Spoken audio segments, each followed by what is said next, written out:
सरकार और भाई मैंने अपने घर के अंदर फाइनली सोलर सिस्टम लगा लिया है और आज की इस वीडियो के अंदर मैं आपको बताने वाला हूं कि सोलर सिस्टम आप अपने घर में किस तरह से लगवा सकते हैं, कौन सा सोलर सिस्टम लगवाना चाहिए, उसकी कौन कौन सी टाइप्स होती हैं और मोर इंपॉर्टेंटली जो सिस्टम मैंने लगवाया है वो मैंने कौन सा लगवाया है। यहां पर यह चीज मैं क्लियर करना चाहूंगा, यहां पर बड़ा शोर है, बाहर चलते हैं। यहां पर यह चीज मैं क्लियर करना चाहूंगा कि आज की ये वीडियो हरगिज किसी एक कंपनी या किसी एक खास सोलर सिस्टम के रिलेटेड नहीं होने वाली, बल्कि ये एक जनरल गाइड होने वाला है जिसके अंदर बेसिकली मैं आपको ओवरऑल एक सेंस प्रोवाइड कर दूंगा कि हम जो सोलर सिस्टम लगा रहे हैं वो क्यों लगवा रहे हैं और उसकी जो डिफरेंट टाइप्स हैं वो किस किस बंदे के लिए ज़्यादा हेल्पफुल हो सकती हैं। अब यार यहाँ पर जो सबसे इंपॉर्टेंट चीज़ है और जो चीज़ मैं आप लोगों के साथ शेयर भी करना चाह रहा हूँ वो ये है कि सोलर सिस्टम की 3 मेन टाइप्स होती हैं। आप कहीं पे भी सोलर सिस्टम देखेंगे ना तो वो इन 3 टाइप्स में से किसी एक टाइप का होगा। सबसे पहले आ जाता है ऑफ ग्रिड सिस्टम, उसके बाद आ जाता है ऑन ग्रिड सिस्टम और उसके बाद आ जाता है हाइब्रिड सिस्टम।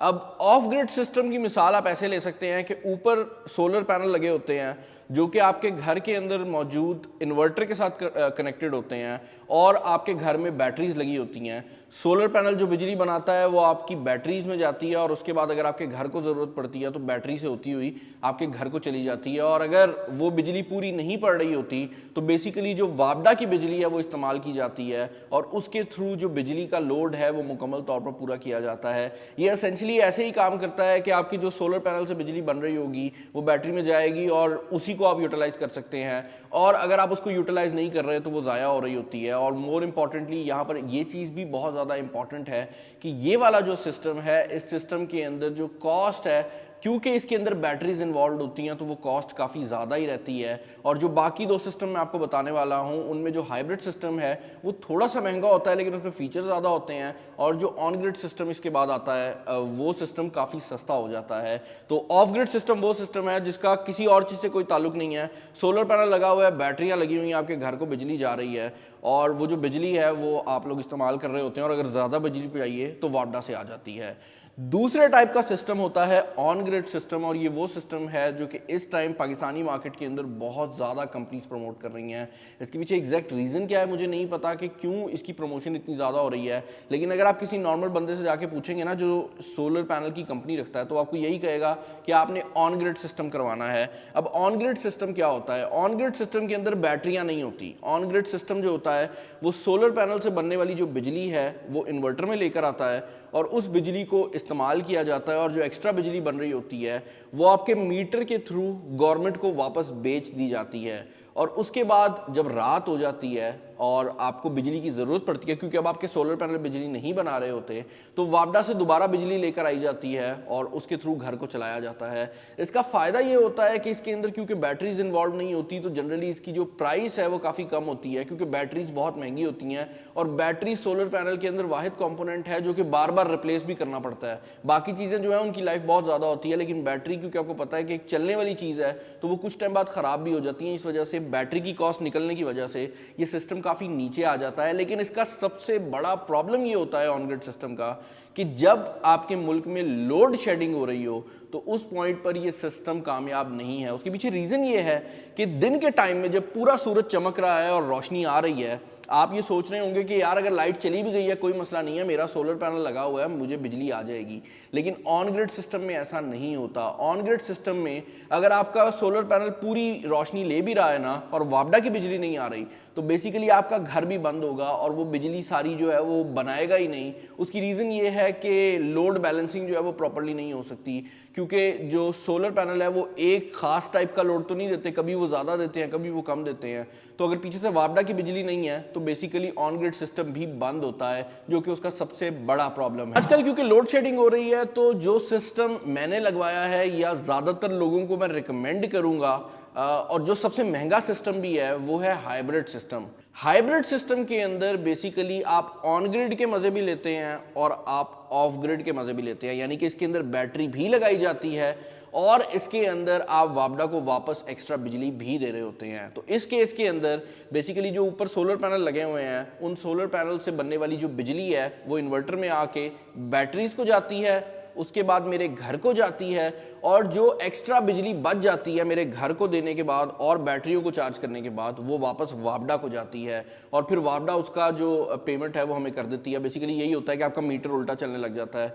उसकी खास एक टाइप है, वो वापडा का रेट चेंज होता रहता है, तो मैं उस रेट के बारे में बात नहीं करूंगा कि वापडा का एग्जैक्ट रेट क्या चल रहा है, लेकिन वो यूनिट्स के हिसाब से होता है। यूनिट का रेट उनके खरीदने का और आपको वापस बेचने का हमेशा ही चेंज होता है।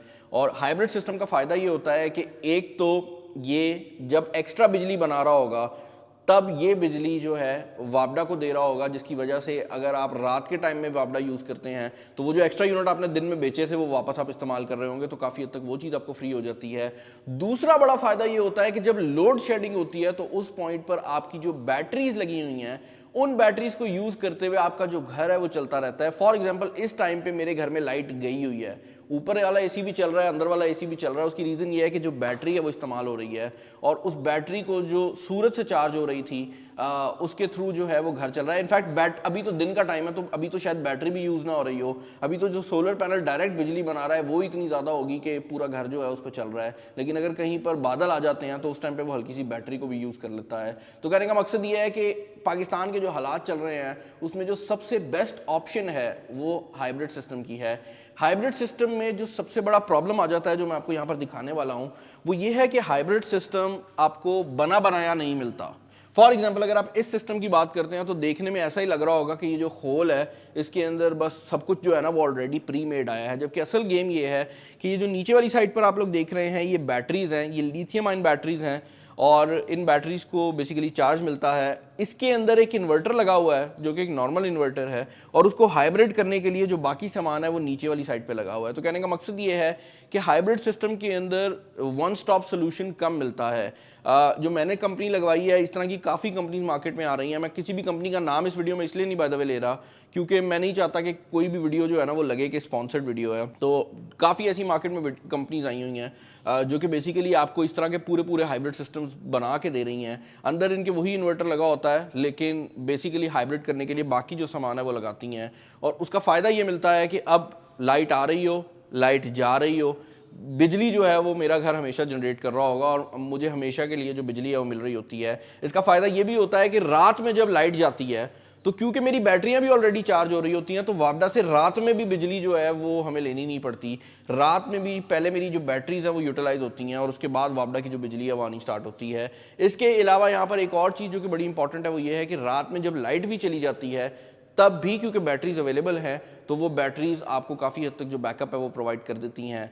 तो अब मैंने बेसिक सारा कुछ बता दिया, तो मैं बताता हूँ कि सिस्टम मैंने लगवाया कौन सा है। यहाँ पर ये जो सिस्टम मैंने लगवाया है ये बेसिकली 12 किलोवाट का जो इन्वर्टर है वो लेकर आता है। तो यहाँ पर इसकी जो मैक्सिमम कैपेसिटी है वो 12 किलोवाट की है।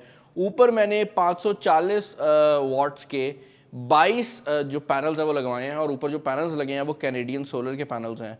तो बेसिकली आपने जो पैनल्स लगाने होते हैं वो यूजुअली आपने थोड़े से ज़्यादा लगाने होते हैं। फॉर एग्जांपल यहाँ पर जो इन्वर्टर है वो 12 किलोवाट का लगा हुआ है, ऊपर जो पैनल्स लगे हुए हैं वो भी ऑलमोस्ट 12 किलोवाट बन जाते हैं, लेकिन ये सिस्टम मैंने लगवाया 10 किलोवाट करके है। तो मेरे माइंड में ये 10 किलोवाट का सिस्टम है।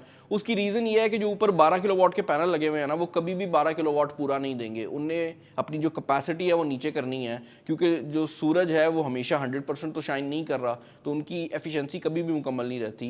और यही वजह है कि ये जो सिस्टम है ये है तो 12 किलोवाट का, लेकिन इसकी जो मैक्सिमम आउटपुट हम एक्सपेक्ट कर रहे हैं वो 10 किलोवाट के करीब है, और वही आउटपुट जो है वो मैंने अपने घर में भी डिवाइड की हुई है। यहाँ पर लोड बैलेंसिंग के लिए हमने कुछ जो सिस्टम है वो लगाया हुआ है। बेसिकली इसका सिस्टम ये है कि घर की पूरी चीज़ें जो है वो हमने इस पर नहीं डाली हुई, क्योंकि मेरे घर का जो लोड है वो 10 किलोवाट से भी ज़्यादा है, हर कमरे में एसी लगा हुआ है। तो हमने 3 एसीज डाले हैं इसके ऊपर, एक फ्रिज डाला है, और घर के जो यूपीएस का लोड होता है जिसमें लाइटें आ जाती हैं हर कमरे की, हर कमरे के पंखे आ जाते हैं, और 2-3 सॉकेटें आ जाती हैं, वो हमने इस पर डाला है। और ये जो सिस्टम है अभी के लिए तो बहुत अच्छी तरह से परफॉर्म कर रहा है। और इस टाइम पे लाइट भी बाय द वे गई हुई है जैसे मैंने बताया है, लेकिन फिर भी आप देख सकते हैं कि पूरे घर में लाइट है, पंखे शंखे फुल टॉन जो है ना वो चल रहे हैं। अब यार अगर आप प्राइसिंग की बात करते हो तो इस सिस्टम के ऊपर मेरा तकरीबन 25 लाख के करीब का जो खर्चा है वो आया है, और इसके अंदर एक मेजर कॉस्ट जो है वो बैटरीज की इंक्लूड हुई है। अगर आप बैटरी लिथियम आयन नहीं लेते, आप नॉर्मल बैटरियां लगा लेते हो तो पैसे कम हो जाएंगे।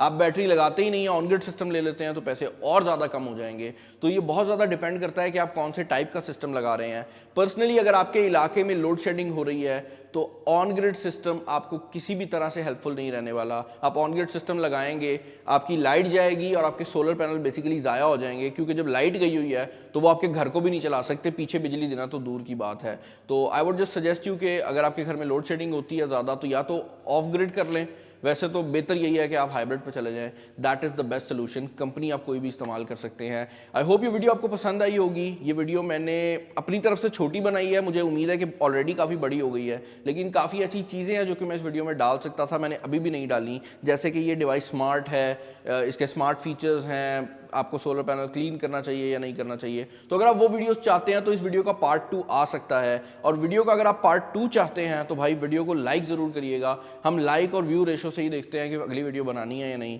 तो अगर आप लोग किसी वीडियो पर रिस्पॉन्स अच्छा देते हैं तो हम कोशिश करते हैं कि उसका नेक्स्ट पार्ट आ जाए। चैनल पर नए हैं, चैनल को सब्सक्राइब कर लीजिएगा, वीडियो को लाइक कर दीजिएगा, दोस्तों शेयर कर दीजिएगा। इस वीडियो में इतना ही। This is Bilal signing off. अल्लाह हाफिज़।